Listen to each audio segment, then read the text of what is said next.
bottles, popping bottles.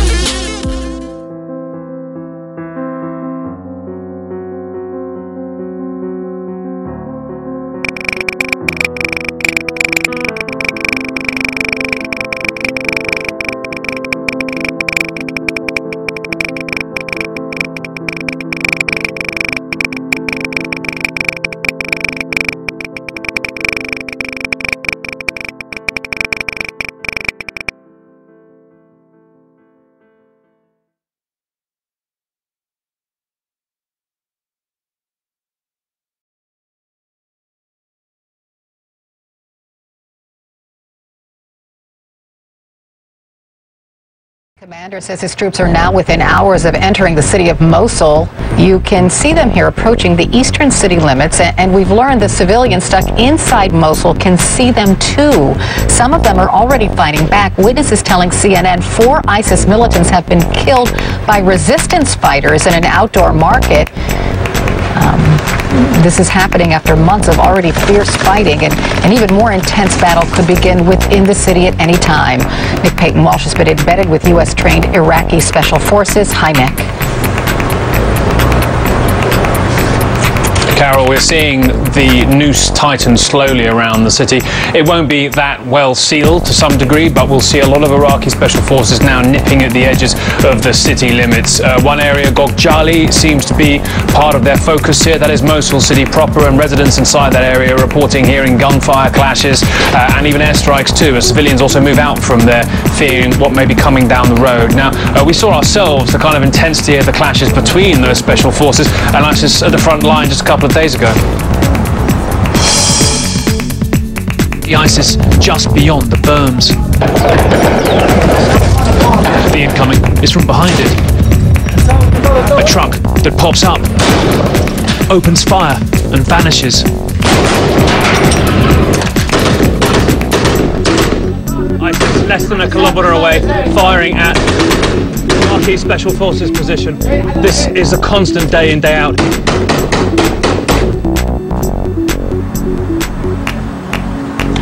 Now, of course, you mentioned the resistance inside the city. Well, there have been reports of drive-by shootings targeting ISIS officials there. We know from talking to those involved in planning this insurrection that they aim at high-profile figures to try and disrupt the leadership, really. 2 or 3 instances we've seen of this in the last 24 hours or so, and an attack on an ISIS checkpoint. Is this the beginning of something larger? Possibly.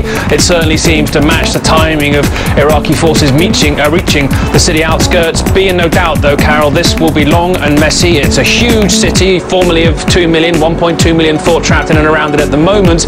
It will be bloody, because we know for a fact ISIS have prepared for this for months. Many mines, many booby traps in the way of these Iraqi special forces. Remember, though, these people are the tip of the spear, frankly, fighting for half of the world at this stage against ISIS and getting a lot of casualties, as we saw ourselves in the past few days. Carol? Nick, you embedded with Iraqi forces. Did they seem a disciplined army to you? What was that like? Yes, to some degree. I think the lack of equipment and training they sometimes have impedes their ability to act in the way you might, for example, see a NATO military behave. You know, they face deep challenges in terms of their positioning, in terms of how they navigate around these huge areas, but be in no doubt they're very dedicated, courageous, frankly, in the speed in which they move against ISIS, in which they held off an ISIS attack we saw as well. And as I say, they're the ones who are really on the ground doing the fight on behalf of the rest of the civilized world against ISIS and its so-called caliphate, Carol. All right, Nick Payton-Walsh reporting live from Iraq this morning. Supporters of a Turkish newspaper are protesting today after 13 journalists are arrested, accused of helping enemies of the state. One of those arrested is the editor-in-chief of that opposition paper. It's all part of a continuing crackdown in Turkey. The Turkish government says the journalists helped legitimize this summer's failed coup. Over the weekend, more than 10,000 public servants were fired and more than a dozen media companies shut down. More than 15,000 people are now living in temporary shelters in Italy, forced to evacuate after a powerful earthquake hit central Italy over the weekend. 20 people were hurt in the magnitude 6.6 quake. It was the strongest earthquake to hit the country in 3 decades. It follows a series of tremors.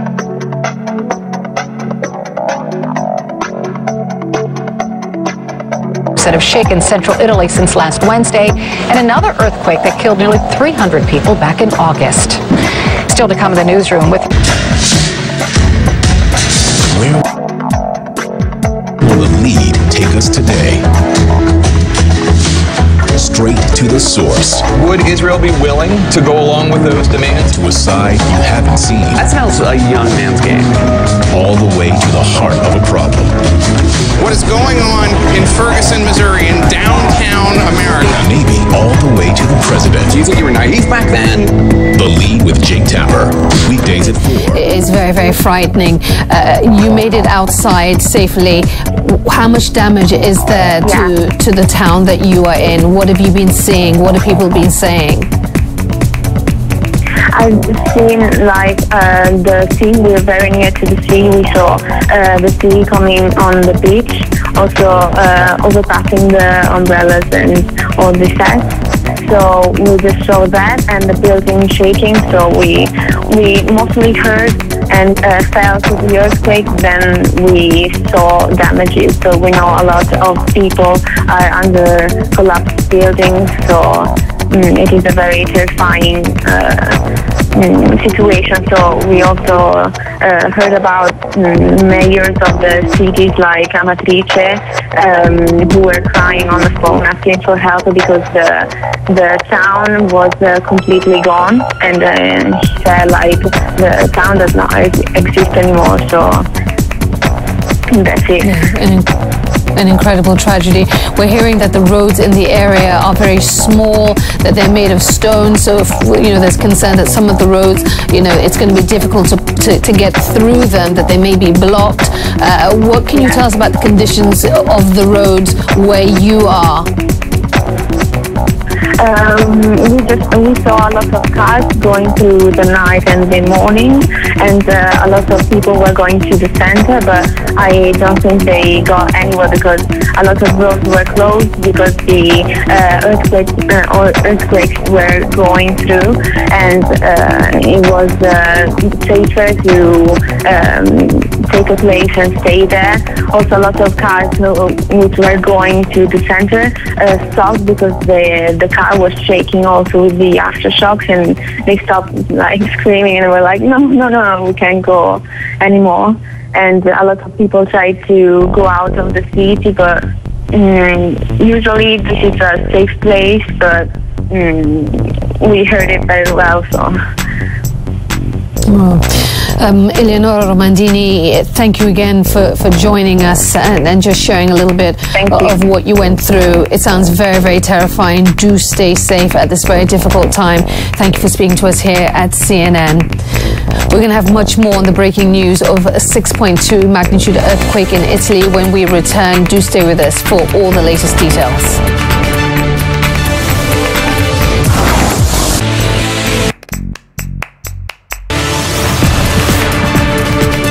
Hello everyone, I'm Aisha Sasay. I want to update you now on the breaking news, the news of that magnitude 6.2 earthquake that struck central Italy in the last few hours. Our affiliate RAI reports at least 4 people were killed when the quake town of Norcia. People felt the tremors as far away as Rome. The U.S. Embassy in Italy is urging Americans to check in via social media and let family and friends know they are safe. And Facebook activated safety check feature so people can do that. The USGS says lots of aftershocks are expected for the next several hours or even days. Well, Angela Giuffrida joins me now. Dead, but there are many others trapped beneath rubble under collapsed buildings in several towns in the Umbria region, which is a region in central Italy, which was where the epicenter of the earthquake was, but as well as Lazio. We felt very severe aftershocks here, in Rome, at about just after 3:30 this morning. So there was a lot of panic in Rome too, and people fled their buildings and were waiting on the street outside. A terrifying time, for people in Rome. And the last deadliest earthquake, over 300 people died.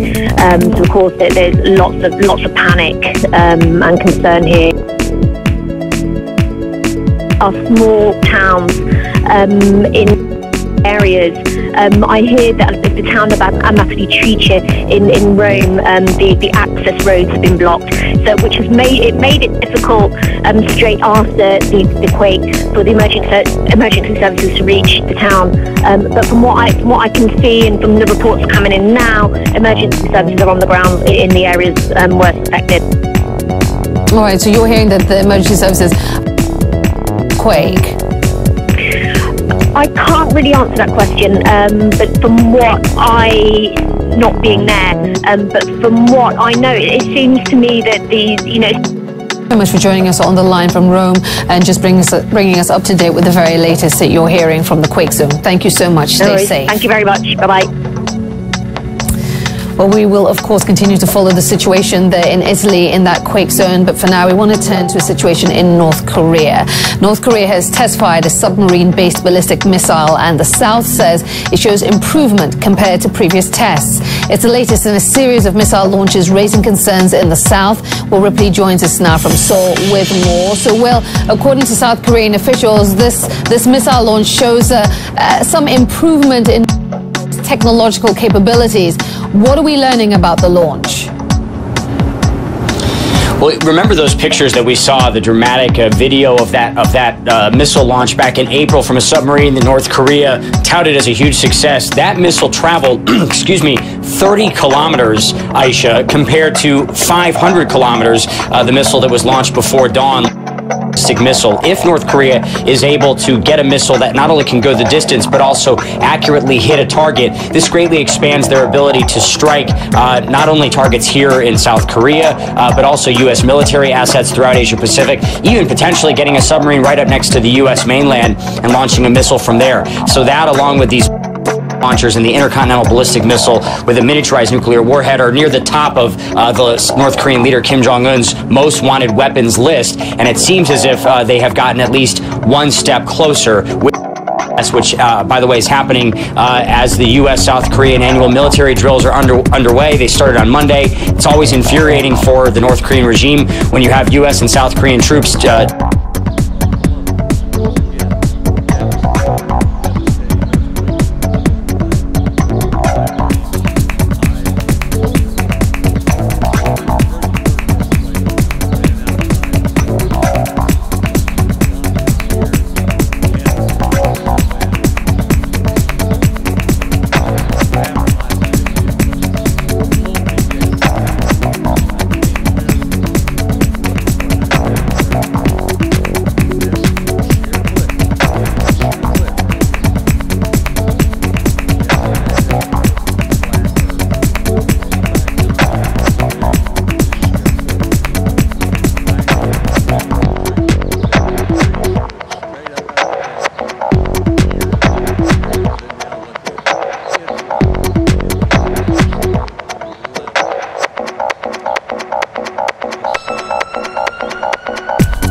commander says his troops are now within hours of entering the city of Mosul. You can see them here approaching the eastern city limits, and we've learned the civilians stuck inside Mosul can see them too. Some of them are already fighting back. Witnesses telling CNN 4 ISIS militants have been killed by resistance fighters in an outdoor market. This is happening after months of already fierce fighting, and an even more intense battle could begin within the city at any time. Nick Payton-Walsh has been embedded with U.S.-trained Iraqi Special Forces. Hi, Nick. Carol, we're seeing the noose tighten slowly around the city. It won't be that well sealed to some degree, but we'll see a lot of Iraqi special forces now nipping at the edges of the city limits. One area, Gogjali, seems to be part of their focus here. That is Mosul city proper, and residents inside that area are reporting hearing gunfire, clashes, and even airstrikes too, as civilians also move out from there, fearing what may be coming down the road. Now, we saw ourselves the kind of intensity of the clashes between those special forces and ISIS at the front line just a couple of days ago. The ISIS just beyond the berms. The incoming is from behind it. A truck that pops up, opens fire. and vanishes. ISIS less than a kilometre away, firing at Iraqi Special Forces position. This is a constant day in, day out.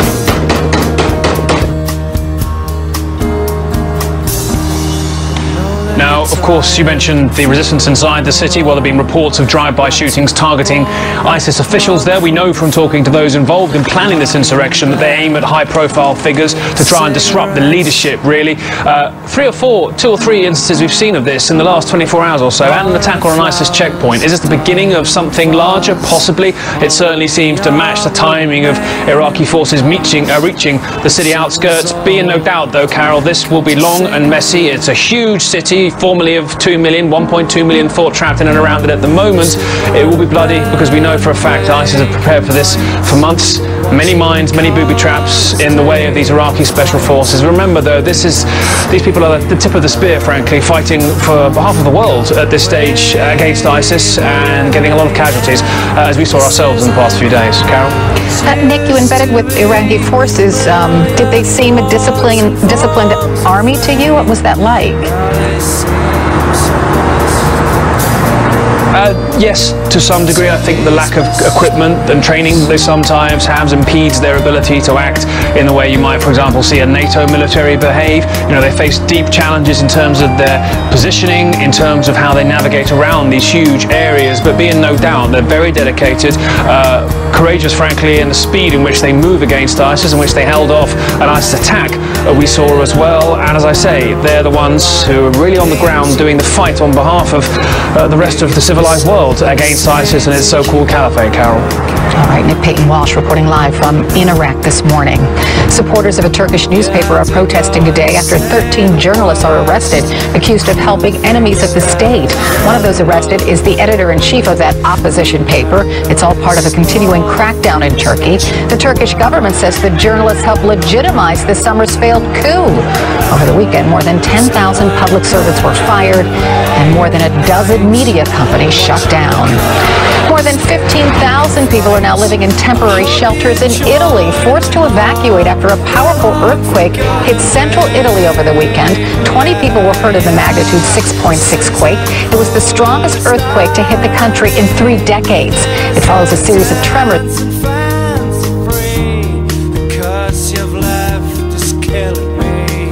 that have shaken central Italy since last Wednesday, and another earthquake that killed nearly 300 people back in August. Still to come in the newsroom with... Where will the lead take us today?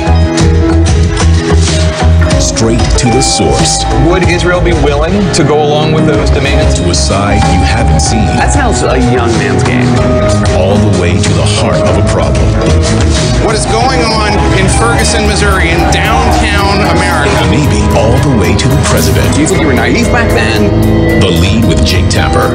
Weekdays at 4.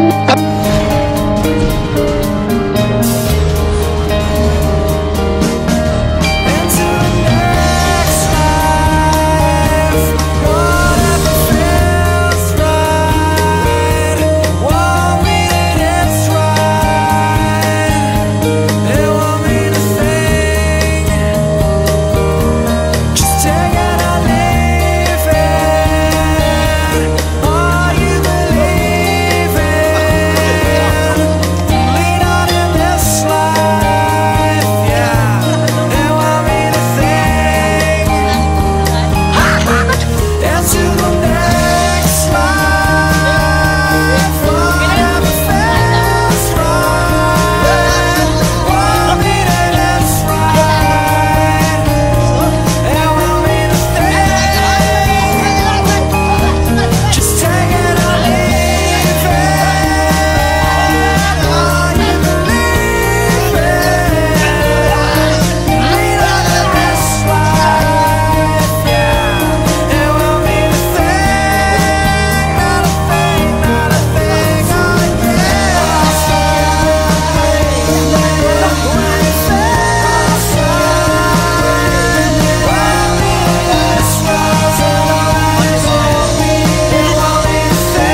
Japan's nuclear crisis started on March 11, 2011. An earthquake and tsunami disabled the Fukushima Daiichi plant. Seismologists are trying to figure when the next disaster will hit. They say a powerful quake could strike off a peninsula east of Tokyo. The epicenter is different from the one that triggered the Great Kanto earthquake in 1923. Members of the Geospatial Information Authority of Japan presented their analysis Wednesday at a meeting of the Coordinating Committee for Earthquake Prediction. GPS data shows the tip of the Boso Peninsula has been moving about 3 centimeters northward each year since 1997. Analysts say seismic pressure may be building up in the area where an oceanic tectonic plate slides under a continental plate. The area off the Boso Peninsula has not had a major earthquake for at least 300 years. An earthquake in this zone could have a magnitude as high as 8. We'll conduct new surveys and recalculate our assessments. Geospatial Information Authority researchers plan to calculate the magnitudes and frequencies of expected earthquakes in these areas. People across Japan are feeling the heat. They're worried about a power crunch as they head into summer. All nuclear plants in the country are offline. Government leaders say they hope to announce the restart of one in western Japan as early as next week. But first, they need to win the approval of the municipalities around it. Prime Minister Yoshihiko Noda met with his cabinet ministers in charge of nuclear issues. Chief Cabinet Secretary Osamu Fujimura, Economy and Industry Minister Yukio Edano, and Nuclear Crisis Minister Goshi Hosono. They agreed the leaders of most municipalities near the OE plant support the restart, though with reservations. Leaders of Fukui Prefecture and OE town, where the plant is located, are still undecided. In the end, I'll take personal responsibility in making the decision if the host municipalities agree to it. The government leaders say they'll send a senior official to the area to reassure residents. They say a powerful quake could strike off a peninsula east of Tokyo. And they'll station a senior representative there in the long run. They've also proposed a teleconference link built among the plant, its operator, and the Prime Minister's office. Cabinet ministers will await approval from local leaders. If they get it, they'll meet again next week to make their final decision. Researchers in the U.S. say they believe migratory fish carry radioactive substances across the Pacific Ocean. They found trace amounts of cesium in tuna caught off the coast of California 5 months after the accident. Researchers from Stanford University and elsewhere tested 15 bluefin tuna they caught last August off San Diego. They found the fish contained elevated levels of cesium-134. They say the substance is generated only by human activities and was not present in the Pacific before the accident. The researchers say their findings suggest the tuna were most likely contaminated in Japanese waters after the accident. They say the fish then traveled nearly 9,000 kilometers across the Pacific. Still, the researchers say the tuna are still safe to eat.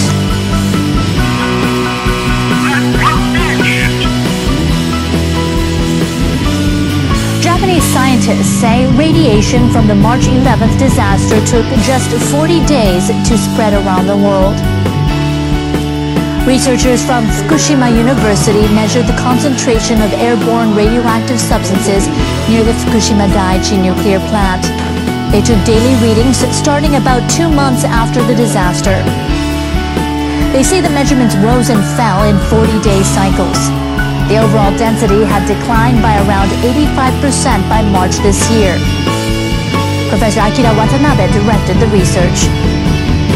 The research will enable us to measure what influence the radioactive materials from Fukushima has on the planet.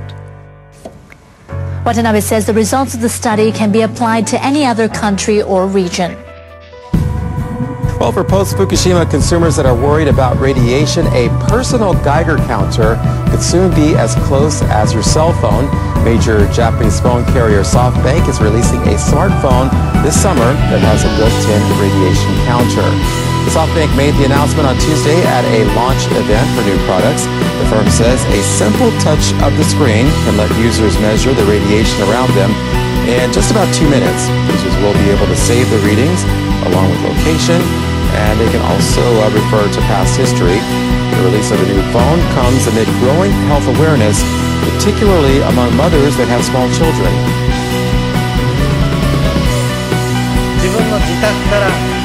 For example, a mother can measure radiation between her home and the child's school and save the data on the phone's map.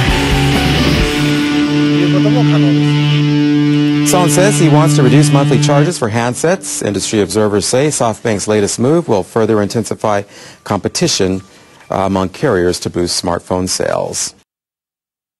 SoftBank, another phone carrier, has developed a way to quickly restore telecommunications using a balloon with an antenna attached. SoftBank tested the balloon about 100 meters above the ground. The balloon will serve as a temporary base station during a power outage. In the test, signals sent from a radio relay vehicle were transmitted to a mobile phone via the floating base station. Phone calls and texting were all tested. SoftBank says the balloon base will allow about 1,000 users within a 5-kilometer radius to use their phones at the same time immediately after a natural disaster. The firm says the balloon base can function almost as well as a conventional base station on the ground.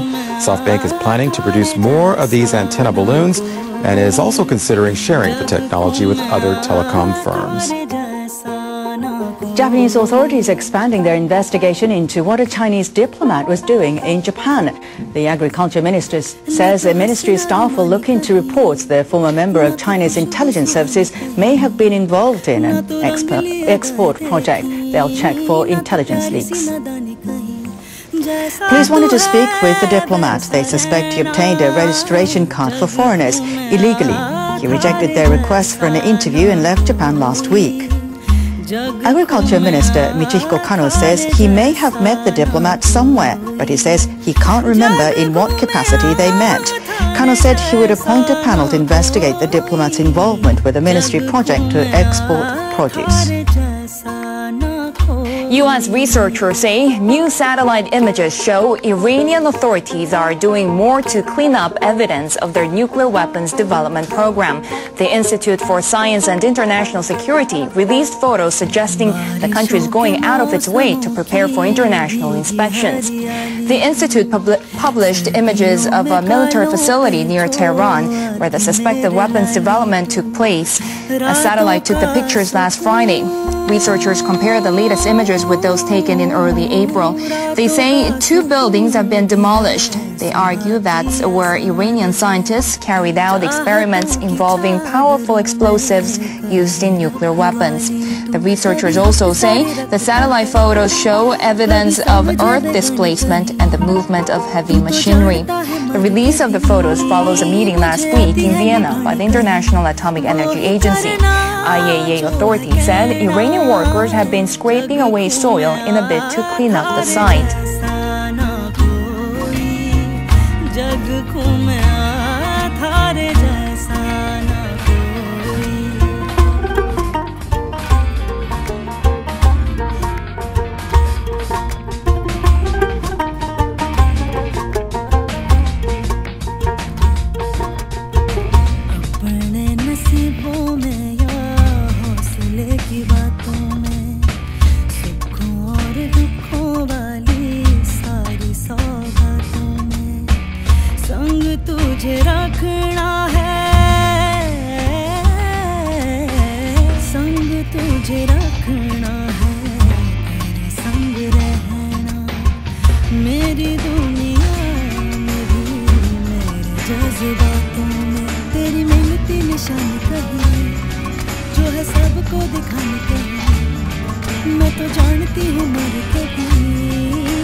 like. It's my destiny to be bigger, yeah, I got fight. And all that visions are sitting high on my own gold throne. Never listening criticism, I built my own. From the bottom, I've gotten myself in my own zone. Never stopping, I made it and no, I ain't gone home.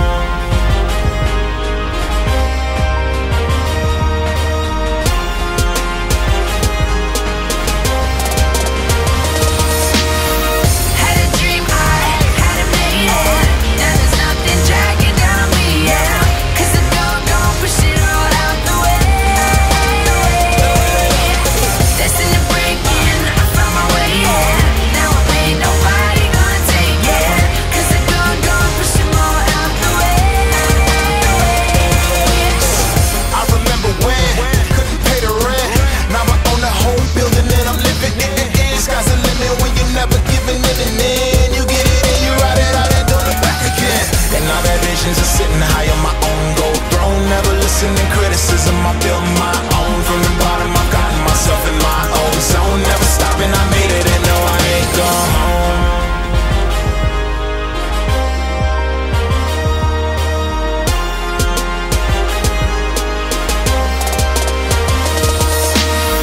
Had a dream, I had to make it. Now there's nothing dragging down me, yeah. Cause the doggone push it all out the way. Destined to break in, I found my way, yeah. Now ain't nobody gonna take it. Cause the doggone push them all out the way.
Okay folks, this is basically what I was able to freeze of the higher crackle. Now you can see the lower crackle, but I'm going to leave it here for a minute and you can see that the idea that, okay, the sun is below, there is a cloud down there that it's fighting through, okay, but the cloud doesn't do that, okay, up here. This is like an X-ray, and it's like a mirror reaction as I was pointing to the remnants that are over to the left, which I think I can point over here without getting the video going.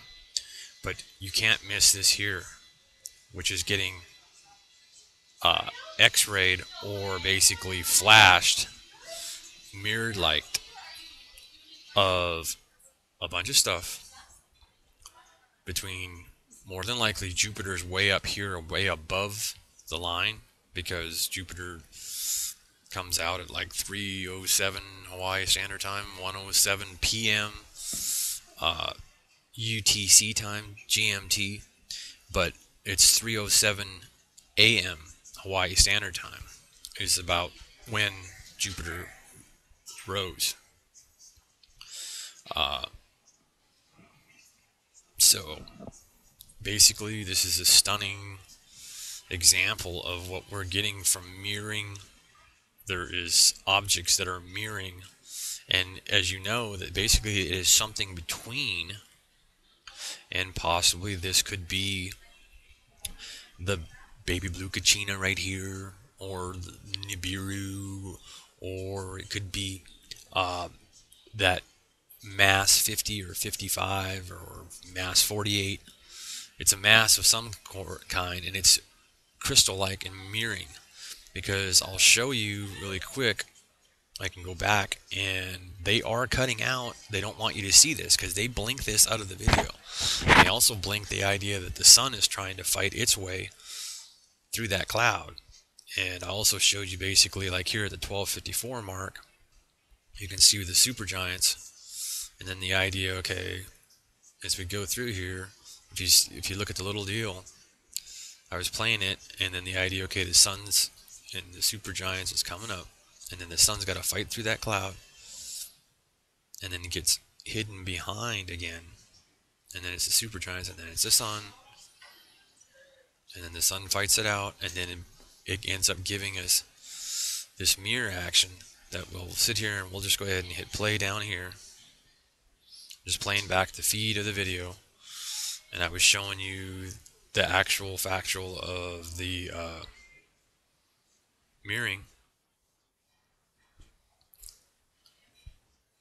And I was talking about the remnant material, and you can't miss the remnants. You see all the dark spots here and here. These are remnants. These are remnants. And then we have this mirroring action. This mirroring action. And either that or it's out in front of the sun. Whatever this is that's mirroring this and doing this action here that I was showing you a second ago. And here is basically down here is the mirroring action. Also, you see these cracks that we have seen before of some face of some planet or object in space. So I just wanted to show you that because it's very short. It's very, very short when it's playing through on my last video.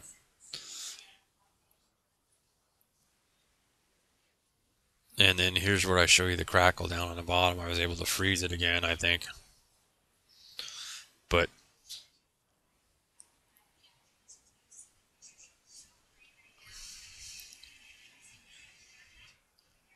and basically, I think about here is where I show you.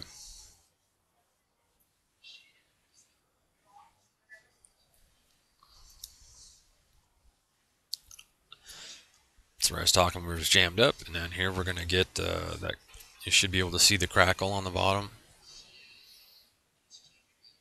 but you also see the crackle up high too. So there is something in front of the sun between Jupiter, because that's Jupiter right there, okay? So as the Jupiter goes up and away, there's going to be something. Yep. So then there is something. There's mirror action going on, and there's something between Jupiter and the sun, because theirs are cutting out.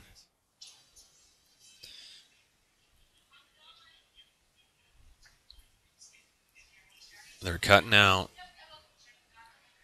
when they don't want you to see the sun. They don't want you to see the sun cutting through that cloud.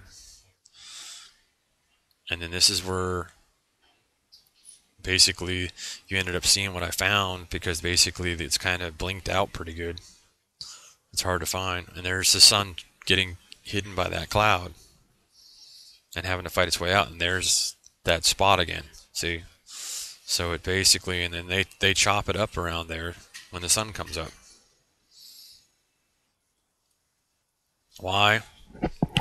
They don't want everybody freaking out. I'm going to upload this real fast.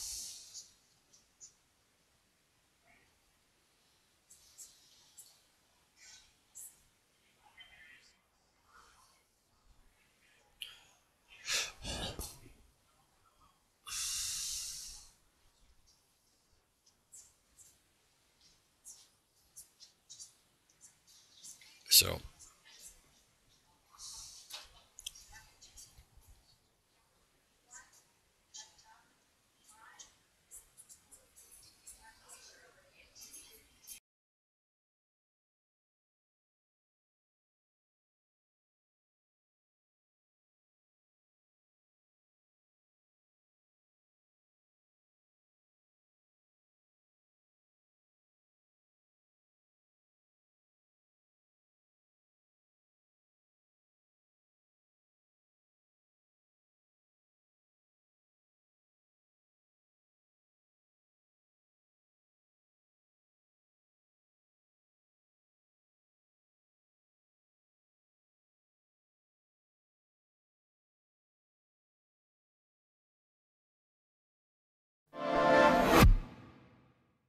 Okay, stay on the line with me, man. Where are you?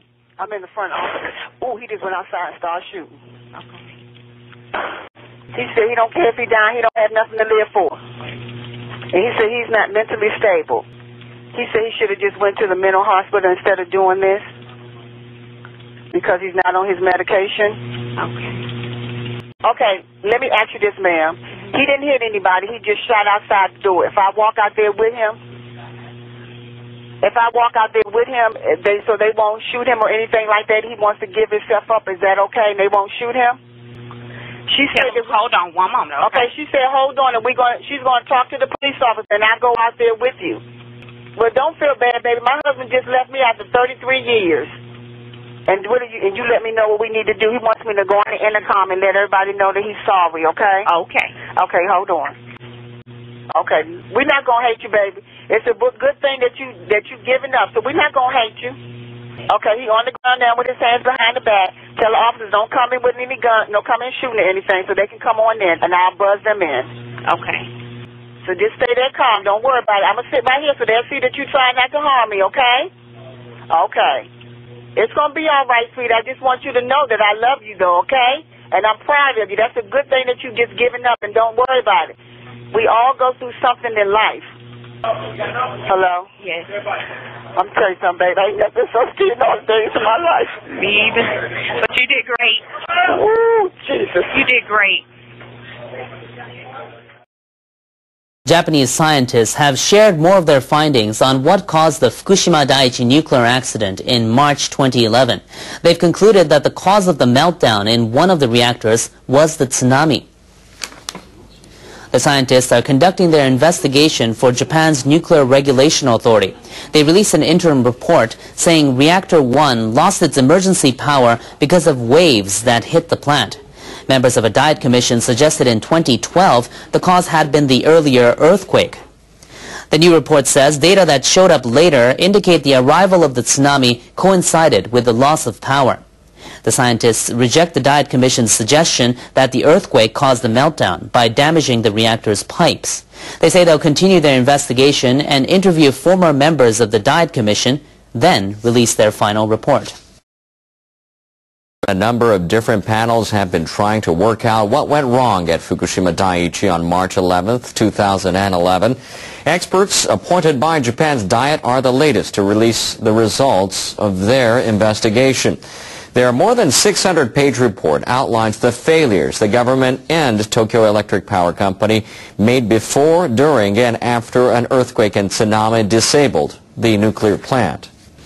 Panel Chair Kiyoshi Kurokawa handed the report to the Speaker of the Diet's lower house and the President of the upper house.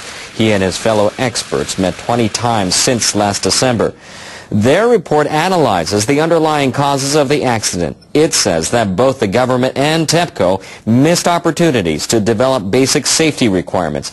That's why they call the Fukushima accident a man-made disaster. The panel says the tsunami should not be considered as the only factor, and the impact of the earthquake on the facility should also be taken into account. TEPCO blamed only the tsunami in its investigation. The report emphasizes that TEPCO failed to give staff at Fukushima Daiichi enough training to take proper countermeasures in the event of a disaster. The panel also notes that the role of TEPCO and the government had not been clearly defined should a serious accident occur. It says this led to the failure to contain the situation. The report also looks at Japan's nuclear power industry. It strongly condemns TEPCO for using its dominant position to loosen regulations. It also criticizes the utility for refusing to disclose information even after the disaster. The panel says workers at Japan's nuclear regulatory agencies were no better. It evaluates their level of expertise as poor. It says the Nuclear and Industrial Safety Agency and the Nuclear Commission or Safety Commission didn't maintain independence from pro-nuclear government bodies and didn't prioritize public safety. No shit. NHK World's Mitsuko Nishikawa has spent the day reading through the report. Mitsuko, you have read the things in detail, the script in detail. This Diet-appointed panel says that Fukushima Daiichi accident clearly was a man-made disaster. How did members come to that conclusion?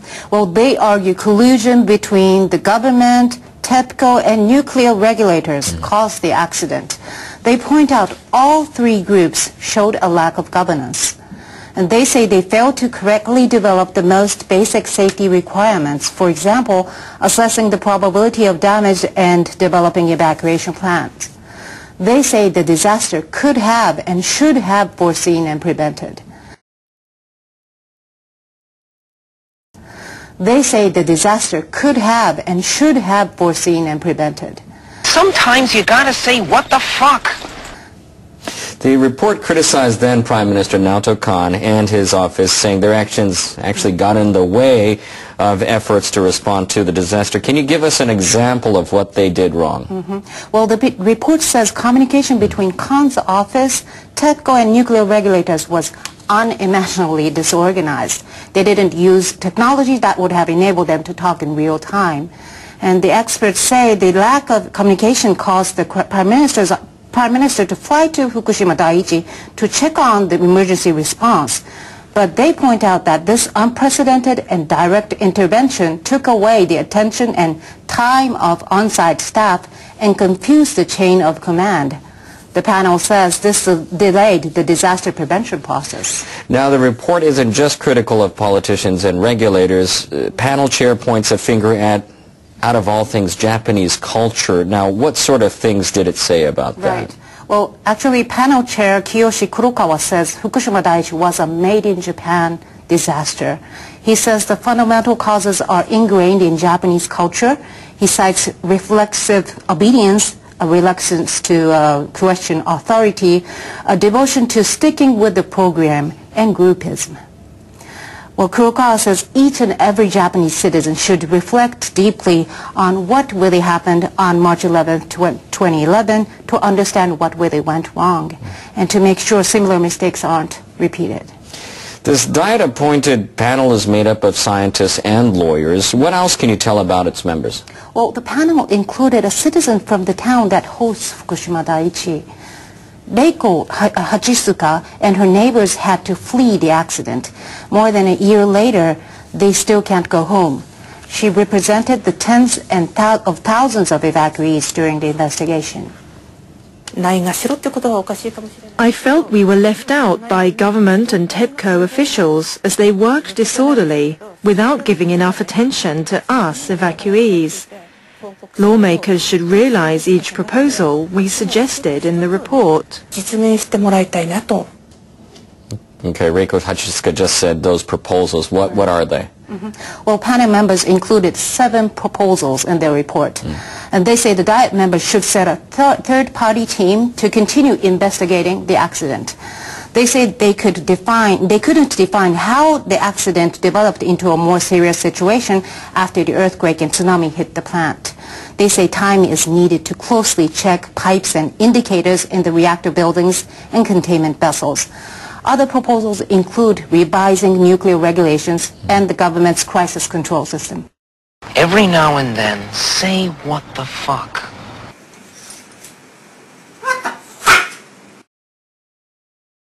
I'm talking about a philosophical perspective that penetrates your fucking mind after a certain time, okay?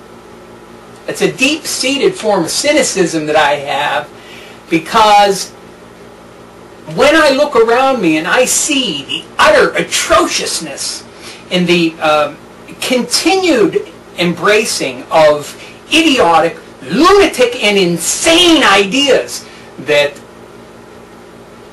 absolutely blanket our culture nowadays, I have to say to myself, what is this? So I'm deeply cynical about everything. It's a tragic fact that humans only use 10% of their brains, and thus will never be able to truly appreciate the brilliance of this video news summary, the fullest expression of which exists in dimensions that our feeble minds can only grope at understanding.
Ekole gacha gacha